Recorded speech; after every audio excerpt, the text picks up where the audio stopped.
Well, yeah, because slaves were their capital, basically. That's how they invested their money in people so that the people could work for them, right? That is gross. All right, so we're going to move on. There's one little part I'm going to point out to you that's kind of important, but it's just something where Frederick Douglass is, he's looking out across the bay, because Maryland has a lot of coastline, right? So he's able to see all these ships kind of at a distance, just drifting along and looking so free and that kind of stuff. And he's saying, oh man, I wish I could also go. And then he's saying that, oh God, save me, God, deliver me, let me be free. So basically he wants to be free like those boats. He's saying, you move merrily before the gentle gale, and I sadly before the bloody whip. So he really envies these boats in the way that they're able to move so freely. So now we're going to go on to page 42, and you'll see I've kind of marked off this part here. Okay?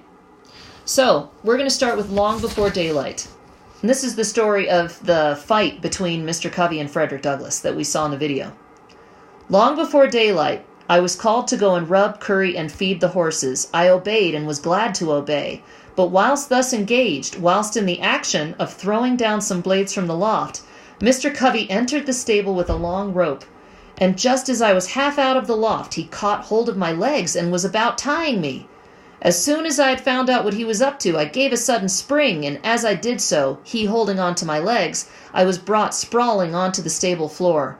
Mr. Covey seemed now to think he had me, and could do what he pleased. But at this moment, from whence came the spirit, I don't know.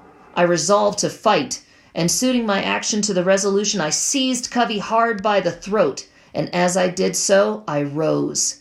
He held on to me, and I to him. My resistance was so entirely unexpected that Covey seemed taken all aback. He trembled like a leaf. Ooh, so Mr. Covey is afraid. He should be.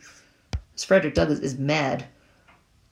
So Frederick Douglass is fighting back.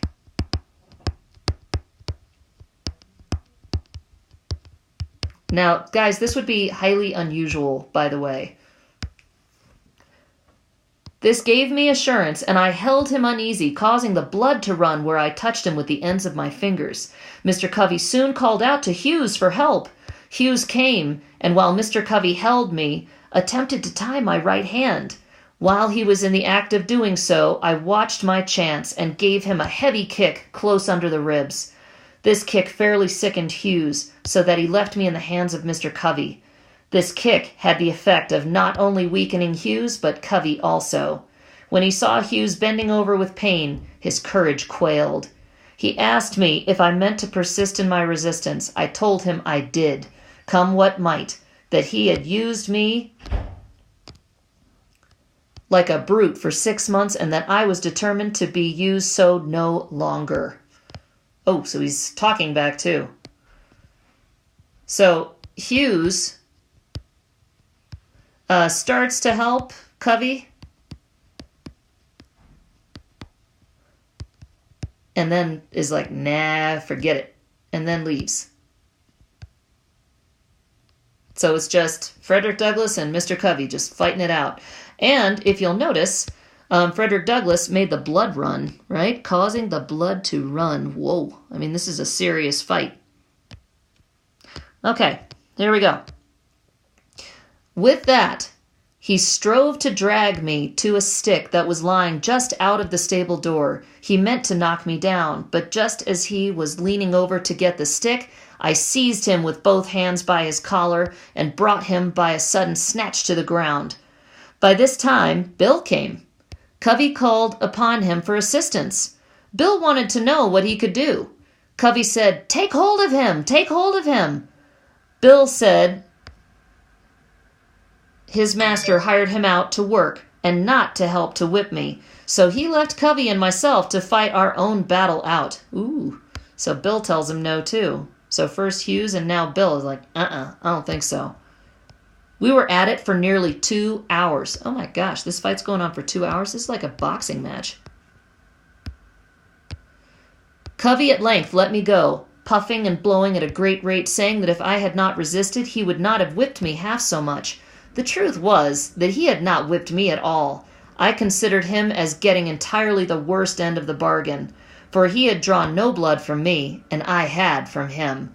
The whole 6 months afterwards that I spent with Mr. Covey, he never laid the weight of his finger upon me in anger.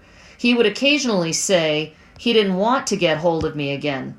No, thought I, you need not, for you will come off worse than you did before.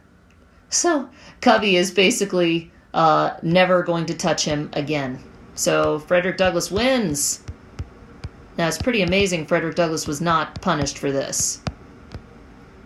Okay, so we're just going to look at a few things in here.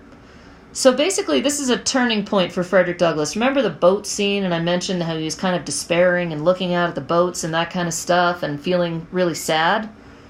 So now this fight has rekindled the few expiring embers of freedom.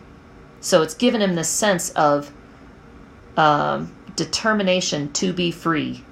Okay? So basically, his long crushed spirit rose, cowardice departed, and bold defiance took its place.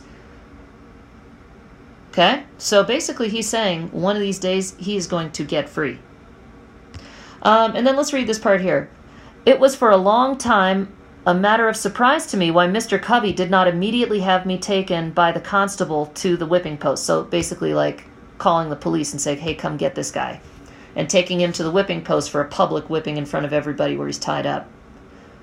But Mr. Covey didn't do that. And there regularly whipped for the crime of raising my hand against a white man in defense of myself. And the only explanation I can now think of does not entirely satisfy me, but such as it is, I'll give it. So he's saying he doesn't know exactly why, but this is the best he can come up with. Mr. Covey enjoyed the most unbounded reputation for being a first-rate overseer and end breaker. It was of considerable importance to him that reputation was at stake, and he had sent me, a boy about 16 years old, and had he sent me, a boy about 16 years old to the public whipping post, his reputation would have been lost. So, to save his reputation, he suffered me to go unpunished. So basically, if people knew that a 16-year-old, which was Frederick Douglass at the time, a 16-year-old had beaten him,